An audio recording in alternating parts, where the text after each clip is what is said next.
Hola, buenos días a todos. Hoy voy a hablar en este video sobre el protocolo de atención dental en niños especiales. Actuaremos cómo sería la atención que yo le brindaría, o sea, cómo sería mi forma de actuar. Iniciamos, que importante, con la colocación de bioseguridad por la situación en la actual que vivimos, igual en la colocación de gabachón por protección a ambas partes a las que estaríamos expuestas y por lo cerca que estaríamos. Importante asegurarnos muy bien el cabachón a la hora de atender siempre a un paciente. Tenemos que asegurarnos súper bien. Posterior a esto iniciamos con la colocación de los guantes, súper importante. Este paso a la hora de tocar a un paciente. Bueno, y estamos listos. Vamos, aquí ya tenemos a nuestro paciente que... Ya teniendo a nuestro paciente en el consultorio, debemos recordar que al colocar el sillón dental en una posición en la cual sea favorable para el dentista, el asistente y el paciente. Es importante recordar que este tipo de niños no toleran los movimientos exagerados ni el ruido, por lo que el sillón dental debe estar en posición y evitar el funcionamiento de subir y bajar con el niño en el sillón dental. También tenemos que saber que no se deben utilizar micromotor, pieza de mano, debido a que estos pacientes tienen el sentido del oído muy estimulados, exageradamente estimulados, por lo que es necesario evitar el uso también de piezas de mano porque no toleran el aire, el agua.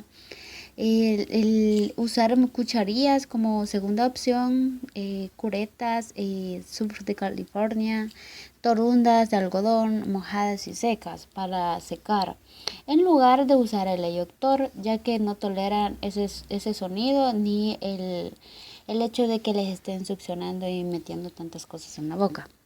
Los padres juegan un papel muy importante en anticiparle cómo sería la visita al dentista, como por ejemplo, o por medio de cuentos, de imágenes, objetos como peluches o que sean del agrado del niño. Mostrar instrumental que se va a utilizar, a la misma manera también enseñarle por medio de un peluche todo y cada uno de los equipos que se van a utilizar. En el paciente mostrarle que no es nada que cause dolor ni nada que temer. Importante ganar la confianza. También tener en cuenta que la cita de este tipo de pacientes debe ser a primeras horas de la mañana para evitar aglomeraciones y que el paciente tenga que esperar.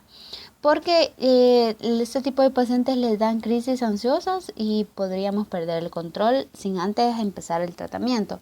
Importante también decirle cada equipo o cada instrumental que se va a utilizar. O sea, antes de usar algo en boca se le tiene que enseñar y decirle qué procedimiento va. Importante siempre dirigirle la mirada, hablarle de forma clara y concisa. Las visitas deben ser cortas, rápidas. El asistente debe tener el instrumental listo a la mano siempre para atender a este tipo de pacientes de forma inmediata y rápida. Iniciamos el protocolo de atención a pacientes con parálisis cerebral.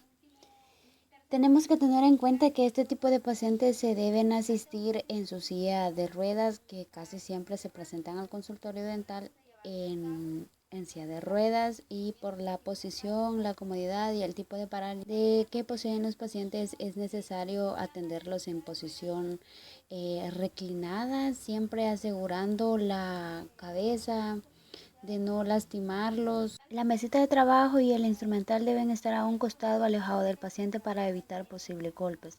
Debemos posicionarnos frente al paciente para enseñarle el instrumental y de la misma manera hablarle de forma clara y concisa, y con posicionarle la cabeza siempre de forma recta, o el asistente dental debe estar a un costado sosteniéndole, movilizándole la cabeza a este tipo de pacientes para que se le pueda realizar el procedimiento. El asistente dental o el cuidador de este tipo de pacientes debe colocarse a un costado del paciente para inmovilizar la cabeza y poder realizar el tratamiento dental. También se va a hacer uso de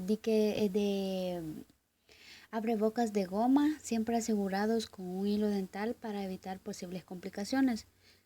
Debido a la complicación que este tipo de pacientes tienen a la hora de realizar movimientos de enjuague o movimientos musculares, es importante que la pasta que se use sea medicada porque para evitar posibles alteraciones o intoxicaciones, ya que no tienen la habilidad para enjuagarse y hacer el cambio de agua en boca, así que debe ser con ayuda siempre de el especialista, y a la hora de realizar tratamientos dentales se debe tener mucho cuidado al estar succionando siempre la saliva para evitar que llegue a atragantarse con esta misma, y a la hora de realizar el cepillado, si son pacientes dentados, se realiza siempre con pastas indicadas, la cuales no haya problema si este llega a ingerirse. Si son pacientes desdentados, solo se realiza el cepillado con una gasita.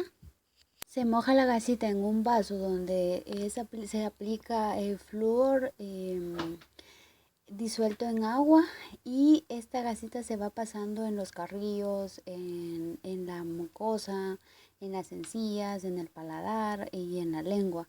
Debido a que este tipo de pacientes no poseen dentadura, pero sí tienen posibilidad de acumular placa bacteriana en la lengua, en los carrillos y en la mucosa, razón por la que se debe realizar este tipo de higiene. En este video vamos a hablar sobre el protocolo de atención odontológica a pacientes con discapacidad visual.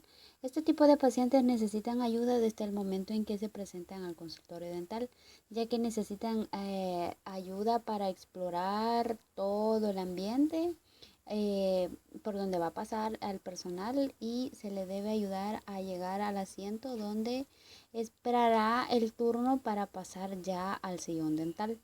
Se le debe acomodar súper bien en la silla.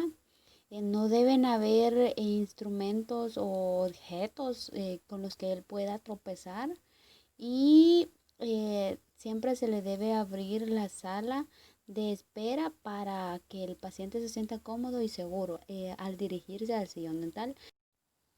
Ya estando en el sillón dental, se le debe explicar al paciente lo que se va a realizar. En la primera cita casi siempre no se trabaja, solo es una exploración, ganarse la confianza y hacer que el paciente se sienta en ambiente. Tenemos que tener en cuenta que a la hora de realizar tratamientos a este tipo de personas se debe realizar la técnica, o debe emplearse la técnica relacionada con el tacto y el oído, la cual son los sentidos que el paciente tiene bien desarrollados para realizar una imagen mental sobre el tratamiento a realizar.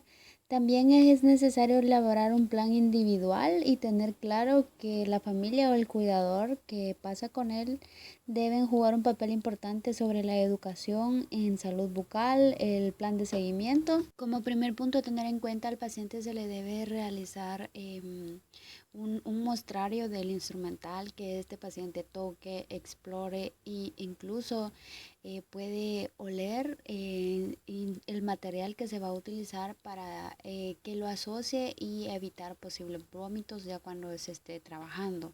También importante tener en cuenta que no se le deben retirar los anteojos negros porque les da seguridad, e incluso algunos tienen sensibilidad a la luz. Encima de estos lentes, que son los que ellos usan diario, se le pone los lentes protectores y se le va explicando cada uno de los protocolos o de los pasos que se va a realizar. Igual recomendable tener en la clínica grabaciones donde se les